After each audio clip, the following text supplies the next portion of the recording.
Hi everyone, it's John Paul here from Victoria's Flowers and welcome back to Give Generously, the show about giving, generosity and compassion. Today we're going to talk with Anton Gillezeau, who is a good friend of mine and also a chiropractor and a life coach. And he's going to talk about his experiences being a father in a post-marriage breakup scenario. He's got some really interesting insights that have been really interesting to me as a non-father myself, but hopefully at some point I'll become one. And he's going to talk about how communication has been a really important aspect of his relationship with his son and daughter. I hope you enjoy the show. For me, my marriage broke up when they were 12 and 16. My daughter was 16, she's the oldest. So she obviously getting a little bit more independent at 16. Terrible age, I mean it's never a great age, but not a good age for a boy to sort of lose more contact with his father.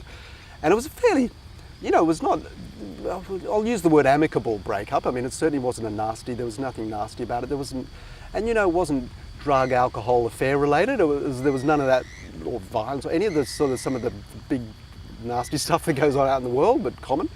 So more importantly, in the last couple of years, I've really gone, well, how do so I've always had contact with my children, but they didn't come to live with me. So then I've had to go, okay, how can I be with them more, and how do we do that in a healthy way? And so stepping up as a father, it's more just really creating a situation where we can have conversations so they feel they can confide, because they're young adults, so they're doing young adult stuff. So they're out there partying and they're out there doing a whole lot of things, right? As well as working out what they're doing in their life and things.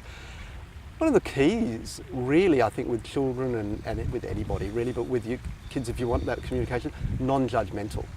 Like if you want them to reveal that they've been drinking or that they've taken some drug or whatever, if you're at some hard-ass, you never do that if you blah, blah, well, don't expect them to tell you about it. Why would they? They'd be stupid to, right?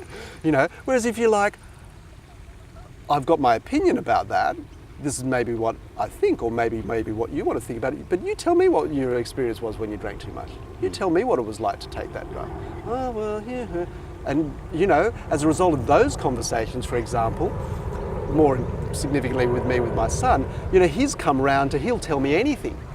And, well, I assume, and more importantly, come to his own conclusions about it. Like, that just doesn't serve me. I don't think I'm psychologically stable enough to have some drug that messes with my mind.